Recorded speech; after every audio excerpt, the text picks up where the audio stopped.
Welcome back to another edition of the Educational AD Podcast. We couldn't do these without the incredible support of our sponsors, and we want to start by saying thank you to all of them. First, thanks to our diamond sponsor, Varsity Brands, including BSN, Varsity Spirit, and Herff Jones. Varsity Brands, elevating student experiences in sport, spirit, and achievement. We also want to say thank you to our platinum sponsors, including Vital Signs, bring student achievements to life. Gipper, sports graphics made incredibly simple. Ephesus Lighting, innovating a brighter future at every level. Gilman Gear, always a step ahead. Camp Mobile, where leaders communicate better. And Hometown Ticketing, simple and easy online ticketing. Thanks to all of our great sponsors. Welcome back, everyone, to another episode of the Educational AD Podcast. Our guest today is Shay Steele. Shay is a student at the University of Cincinnati, and she is in the Athletic Administrators program. So, she'll be starting out on her career as an athletic administrator. Shay, welcome to the podcast. Thank you for having me. Oh, well, we're very excited. You come very highly recommended by Dr. Kelly, so no pressure at all. Okay? None at all. Well, as you may know, the life of an athletic administrator is very busy these days, so we're going to jump right into it. We always like to let our listeners have a chance to get to know our guests. So tell us a little bit about yourself. Where did you grow up? Where'd you go to high school? What led you into the program that you're currently enrolled in? Okay. I grew up here in Cincinnati, Ohio. I've always kind of been into sports, played soccer, volleyball, ran track. That was really it. I tried basketball, hated it, tried t-ball, hated it. Track ended up being what I really was passionate about. So when I was at Walnut Hills, which is where I attended high school, I was on the track team and I played volleyball. And that's just kind of where I developed a love for athletics. I always felt like athletics was an outlet, but I also learned a lot about myself and just lifelong lessons through athletics. Walnut Hills is obviously a great school. It's always top 100 in academic rankings. So this is probably about to sound weird, but when we were in school, we never thought of ourselves as nerds. It was just kind of a normal thing to do well in school. So when I was in school, I never worried about school.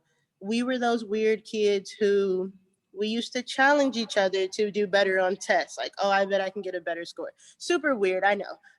But that was just the mentality toward academics. So while it was challenging, we just knew that we would be academically successful. So a lot of the focus was on attempting to be athletically successful as well. And just through that competition, I just made great friends and great memories and learned a lot of life lessons, which ultimately paid off when I graduated from Walnut and was able to accept a full scholarship to the University of Akron for track and field. So once I got to Akron, I attended classes and ran track.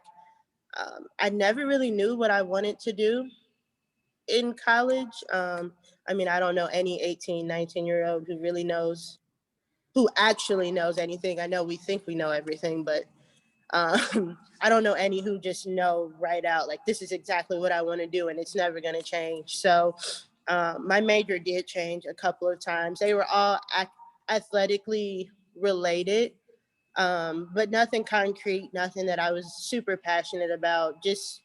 I guess I just kind of thought I'm pretty good at athletics. I'm passionate about athletics. I'll end up in a role in athletics and I'll be fine with whatever it is. So about halfway through being at Akron, I just got to a point where I felt like I was tired of just going through the motions of going to practice, running in meets, and going to class. Um, and as busy as that is as a college student, I just was, I don't know, I felt like I wasn't being fully challenged and I felt like I needed more.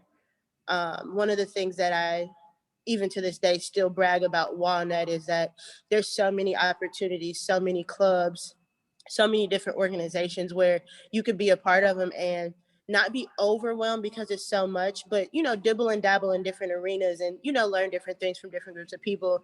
And that was one of the biggest things that I didn't feel like I was getting as just a student athlete, because all I was around was student athletes from the moment I woke up to the moment I went to sleep. So we were all doing the same exact things. So like you can still learn from other people, but it isn't the same as experiencing those different types of outlets and experiences.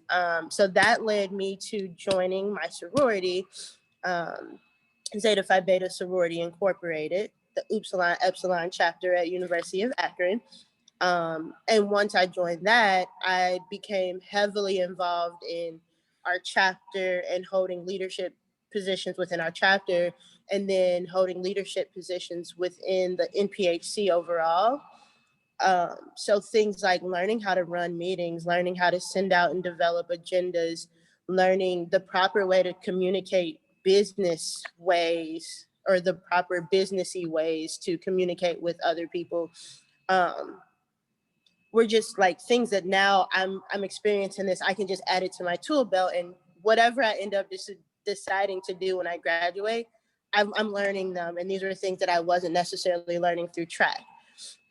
So fast forward to finally graduating after 5 years, I still didn't know what I wanted to do. I had all of these tools that I had gotten from being in my sorority and doing service events and running track and going through 5 years of coursework. And I was still a little bit lost.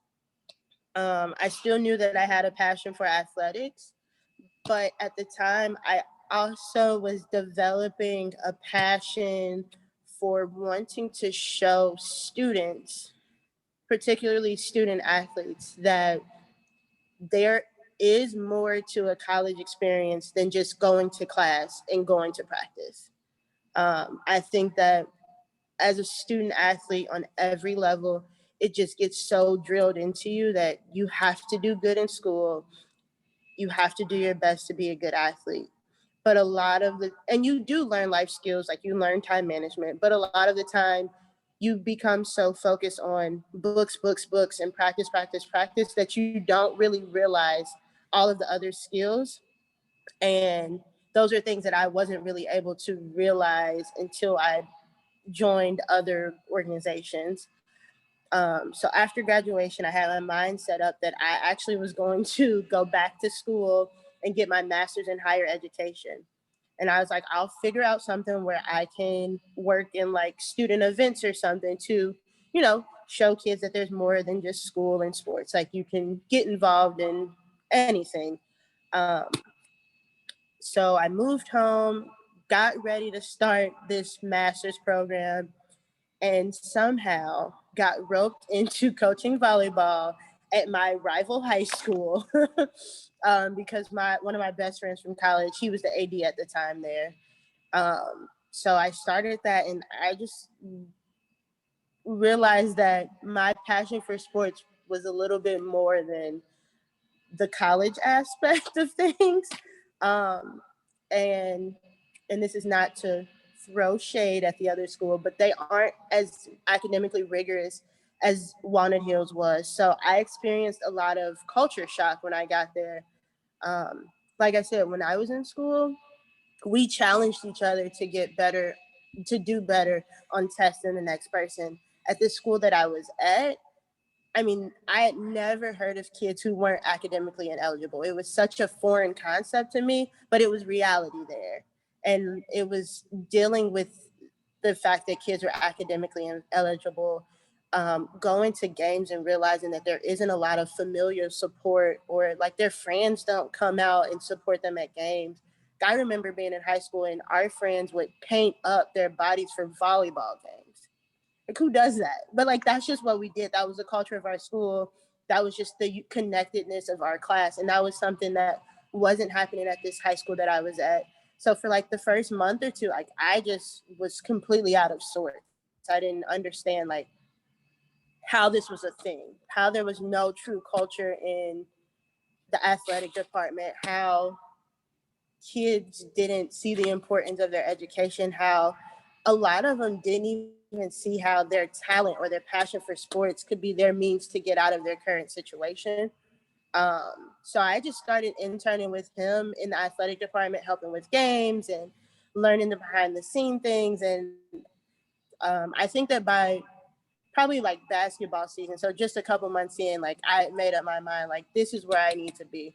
I don't need to wait until kids get to college to help them realize that there's more than just playing sports or going to school, or that that's all it has to be. Like I need to be in the high school setting, sharing my experiences, being able to provide a resource to these kids to help them realize that there is more to school, is more to sports, but we still have to make sure that we're excelling in those areas.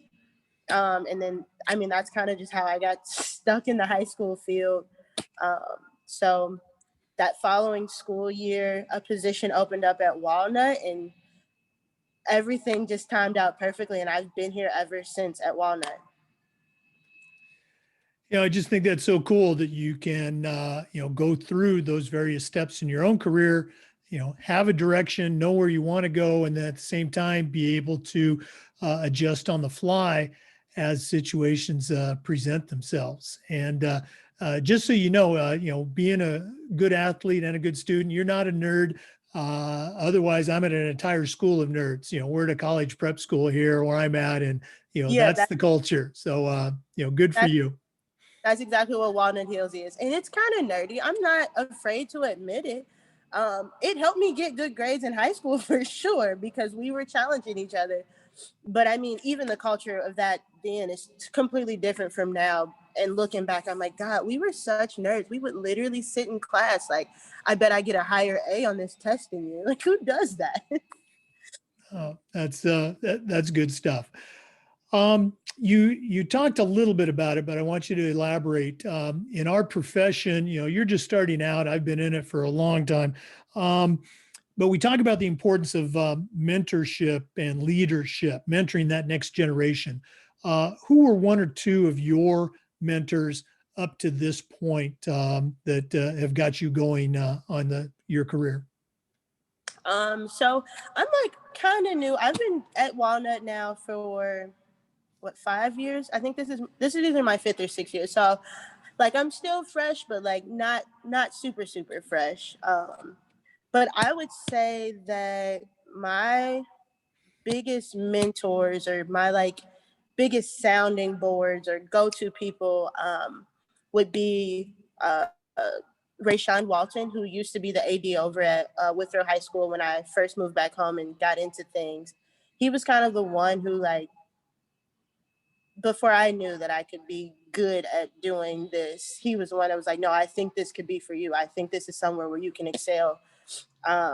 That's probably why he convinced me to coach volleyball. Like, I was never great at volleyball. I enjoyed doing it, but he was just like, no, come on in. Let's see how you can help here. And then he just eventually wrote me into it. So I would say him for sure. Even to this day, I'm still able to call him and get advice or just use him as a sounding board. The second biggest person I would have to say is Josh Hardin. He's the Cincinnati Public Schools district athletic director, who had the position that I have now at Walnut before I got to Walnut. So I kicked him out so he could go to the board, and took his job. But he's definitely been a great resource, and he's somebody that I can call, and not even just about work, but like when I found out I was pregnant, I was able to talk things through with him just from how to handle that and continue to be 100% at my job. So I would say those two for sure are just people that I could always go to if I have a question or need advice, and it doesn't have to be specifically athletic related, and they will give me 100% amazing advice or truthful advice every single time. No, I think it's important to acknowledge those people that have, impacted our lives and helped us get where we are.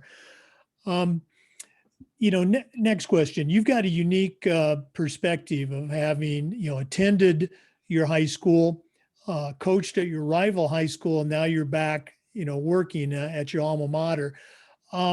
In that perspective, what are some things that you think your student athletes or your coaches do particularly well, maybe even better than anybody else? Or maybe what's a program that you've helped initiate that you're particularly proud of? One thing that I think that it's not even just our coaches or our program, it's the school itself here. There's such a great culture of pride and excellence, specifically here at Walnut. Rise to the highest is our school motto. One of the slogans that we say with everything is just the home of excellence, always, basically just always excelling. And I think that motto, that mentality is so embranded in our students and our student athletes that that's always what they strive for. Like, obviously, we do have kids who might be academically ineligible or unable to be the best at their sport, but just that culture and that desire to be the best that they can be is something that I think is very, very unique here. And I'd like to say that I have a pretty significant role in helping to continue that culture over the past couple of years,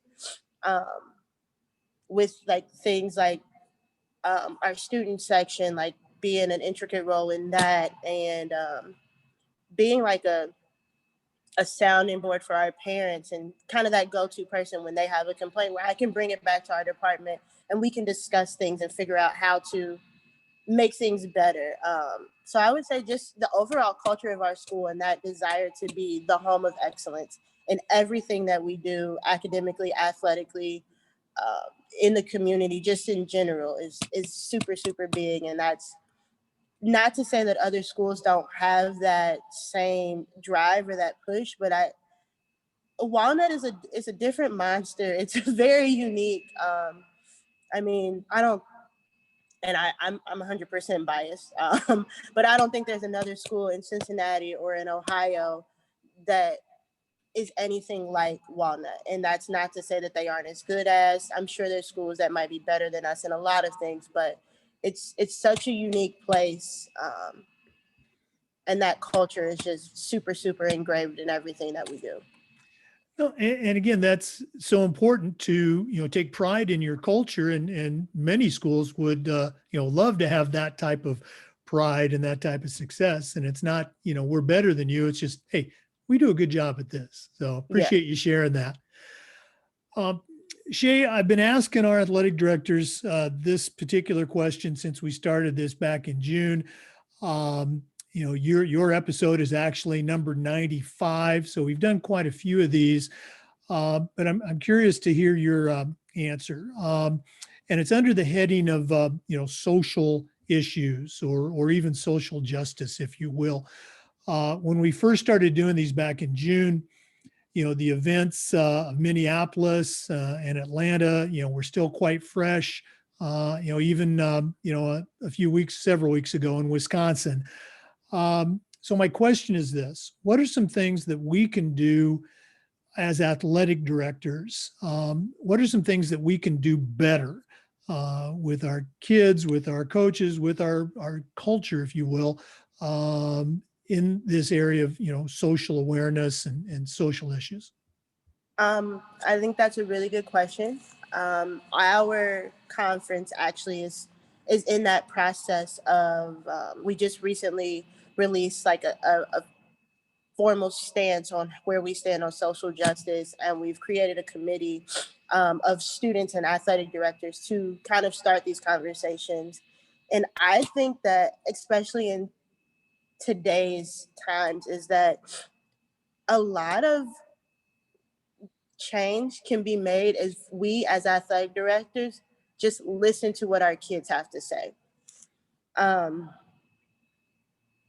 I think that, especially like our graduation this past year was like super, super close to the whole George Floyd situation. And like we had a big protest that turned into a riot maybe 5 minutes from the school. So our graduation ended up having to be postponed just for safety issues. You know, if there's a riot going on, you want the police to be able to be there and address that, not necessarily guarding a graduation. And obviously we had a lot of people who were up in arms about having to move graduation. It was just one more thing that these kids had gotten taken away from them. And the one thing that really stood out to me was that our kids themselves were speaking up and saying, you know, yes, it sucks that our graduation got postponed, but if you're teaching us to be functioning adults in the reality of the world, which is this situation that's going on 5 minutes from us, we'd rather put our time and efforts into standing up for a cause than having a graduation. So in like our local papers, we had some of our students, specifically student athletes, leading peaceful protests or marching in peaceful protests, and they were speaking up about it. And they were, you know, saying how they felt about it. And I'm sorry, like this makes me emotional a little bit just because Okay. We had a Facebook group where our parents just could not understand it. And our kids were literally trying to get them to understand that this is where we want to be. We want to make a difference. And I don't know, it's just like if we listen to what our kids are saying, they're obviously not going to get it right. But that's one thing about like this. I'm not that much older than these kids. They like to tell me that I'm super old compared to them.